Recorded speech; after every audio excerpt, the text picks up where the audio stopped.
మళ్ళీ ఈరోజు ఒక వీడియో చూపించారు. ఏదో కొత్తగా కనిపెట్టినట్టు ఆ వీడియోని కొత్తగా కనిపెట్టినట్టు డిఎస్సి నోటిఫికేషన్ వచ్చినప్పుడే, శాప్ నోటిఫికేషన్ ఇచ్చినప్పుడే 4వ రోజే ఆ వీడియో వచ్చింది. ఏది ఇంకా సర్టిఫికేట్లు వెరిఫికేషన్ కూడా కాలా, ప్రక్రియ కూడా మొదలు కాకుండానే ఆ రోజు ఈ వీడియో 7 గంటలకు వస్తే దాన్ని 11 గంటలకే ఇంకోటి వీళ్ళు అనుకున్నట్టు ఆ రికార్డ్ చేసిన వ్యక్తి కూడా తెలుసా?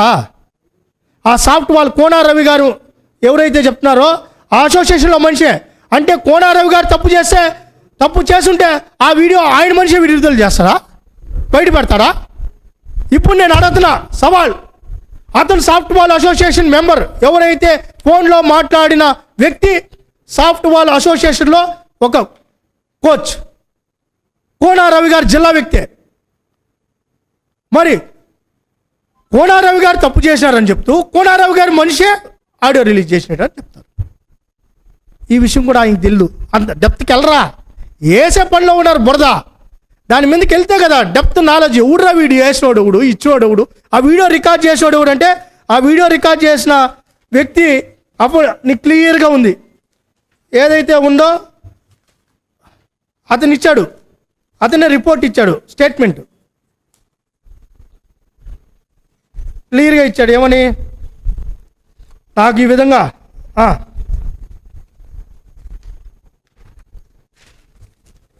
ఇతనే ఏమని ఇచ్చాడు, అడ్రస్ ఉందా అని అడిగాను. నేను చెప్తున్నాను statement. Rayana Suresh son of Seenu, caste by BC B Gowda, old Rajiv Nagar Paikapuram near RGMC school ఏదైతే ఉందో మా స్పోర్ట్స్ అథారిటీకి సంబంధించి అడ్రస్ అతను పెట్టి క్లియర్గా, నేను ఈ పైన అడ్రస్ నా కుటుంబ సభ్యులు నివాసం ఉన్నారు, ఈ విధంగా సాఫ్ట్ బాల్ కోచ్గా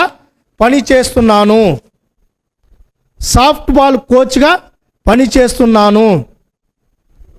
ఏదైతే ఆ వాయిస్ వీడియోలో మాట్లాడిన వ్యక్తి వీళ్ళు చెప్పిన ఏదైతే ఉందో అతను ఇచ్చిన స్టేట్మెంట్ ఇది పోలీసులకి, మాకు కాదు. ఆల్రెడీ ఇది నేను ఇప్పుడు బయటపెట్టలా, మా సెక్రటరీ గారు మా ఎండి గారు క్లియర్గా ప్రెస్ మీట్ పెట్టి దీన్ని విడుదల చేశారు. ఇది ఎప్పుడు ఇచ్చింది? ఈరోజు రాత్రికి ఇచ్చారు అనుకున్నారు. ఎప్పుడు ఇచ్చారు? ఇది ఇచ్చిన డేట్ ఎప్పుడు? 8వ తేదీ 8వ నెల 2025, 8వ నెల 28వ తారీఖు. ఇది ఇప్పుడు మళ్ళా ఏమన్నా ఇప్పుడు తెచ్చేసినారు అనుకుంటారు. 28/8/2025. ఏది ఎవరైతే వీడియో రికార్డ్ చేసిన వ్యక్తే అతను ఇచ్చాడు. ఆ వ్యక్తి ఊరు సాఫ్ట్ బాల్ కోచ్. ఆ కోచ్ ఎక్కడ పనిచేస్తాడు? కోనారావన్ దగ్గర. ఇది ఒకటి. ఇంకొక అద్భుతమైన విషయం చెప్పనా, వాడెవడో వీడియో మాట్లాడినాడు చూడు, వాడు చీటరు. వైసీపీ గవర్నమెంట్లో గ్రామ సచివాలయంలో కూడా వీడి మీద ఎఫ్ఐఆర్ అయినది. వాడి పనే అదంట. ఇదేదో ఇప్పుడు కొత్తగా వీడియో ఇస్తాడు. ఇదే వాళ్ళ సాక్షిలో వాళ్ళ టీవీలో స్పష్టంగా స్పందించిన శాప్, చర్యలు తీసుకున్న శాప్, నిరుద్యోగులకు అవేర్నెస్ చేసిన శాప్ అని చెప్పి వాళ్ళే రాశారు.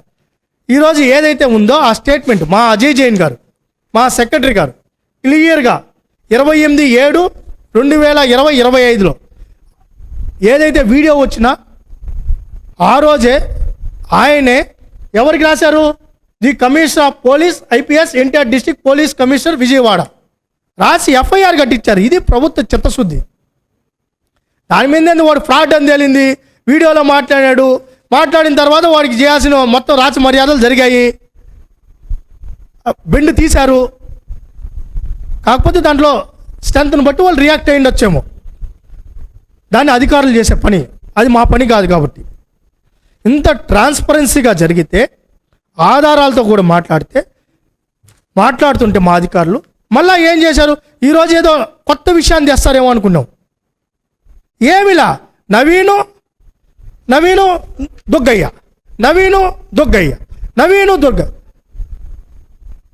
దాని మీద అధికారులు స్పష్టంగా చెప్పారు. దుర్గయ్య అనే వ్యక్తి వాస్తవానికి అతను గోల్డ్ మెడల్స్లో అతన్ని మేము గౌరవించాలి, గౌరవిస్తాం కూడా, ప్రతి ప్లేయర్ని గౌరవిస్తాం. కానీ చట్టాన్ని కూడా లోబడే కదా అధికారులు పనిచేయాలి. చట్టానికి లోబడి పనిచేయకపోతే రేపు కోర్టులు గుమ్మనే ఉంటాయా? మేము ఇక్కడ ఒక ఆప్షన్ పెట్టాం. ఏమని పెట్టాము? మా అధికారులు ఏమని పెట్టారు? చట్టం ఏం చేశాం? ఒక ప్లేయర్ మీద ఇంకో ప్లేయర్ ఫిర్యాదు చేసుకునే వెసులుబాటు కూడా ఇచ్చాం. ఇది ట్రాన్స్పరెన్సీ అంటే. 2 గ్రీవెన్స్ అడిగాయి. ఆ 2 గ్రీవెన్స్లో ఈరోజు ప్రదీప్ గారి మీద రాజేష్ గారు ఫిర్యాదు చేసుకోవచ్చు, రాజేష్ గారి మీద చంద్ర గారు ఫిర్యాదు చేసుకోవచ్చు. అతను ఇచ్చిన సర్టిఫికెట్ ఫేక్, ఆ ఫేక్ అయితే దాని మీద మళ్ళీ పునర్విచారణ చేయండి. అతను కానీ మీరు యాక్సెప్ట్ చేస్తే దానివల్ల నేను అర్హత కోల్పోతానని ఫిర్యాదు చేసుకునే అవకాశం కూడా స్పోర్ట్స్ అథారిటీ. ఇది జెన్యూనిటీ అంటే, ఇది నిజాయితీ అంటే. సర్టిఫికెట్లు అనేది సాపీదు జెన్యూనిటీకి. ఈరోజు మళ్ళీ ఆయన జగన్మోహన్ రెడ్డి గారు ఇంకోటి చెప్పారు. ఏమన్నారు? వాళ్ళే ఇస్తారంట, వాళ్ళకే జెన్యూనిటీ రాయాలంట, వాళ్ళే ఇస్తారంట జెన్యూనిటీ. అయ్యా మేం చేసింది కాదయ్యా. 2011లో కేంద్ర ప్రభుత్వం మయాస్ మినిస్టర్ ఆఫ్ స్పోర్ట్స్ అథారిటీ సర్టిఫికెట్లు అనేది independent bodies of associations federation అనేది వాళ్ళు ఇచ్చిన సర్టిఫికెట్ల మీద వాళ్ళకే రాసి ఆ జెన్యూనిటీ తీసుకోవాలి. అయితే ప్రభుత్వ పరంగా మేము మాకున్న అథరైజేషన్ ఏంటంటే, తప్పు జరిగిందని తెలిస్తే ఎవరైతే సర్టిఫికెట్లు ఇచ్చారో, ఎవరైతే తీసుకున్నారో వాళ్ళ మీద కఠినంగా చర్యలు తీసుకునే అధికారం మటుకు ప్రభుత్వానికి. కానీ జెన్యూనిటీ ఇవ్వాల్సింది కూడా అసోసియేషన్స్, ఫెడరేషన్స్. మరి గ్రామ సచివాలయాల్లో మీరు ఎలా జెన్యూనిటీ తీసుకుని వచ్చారయ్యా? మేము అడుగుతున్నాం.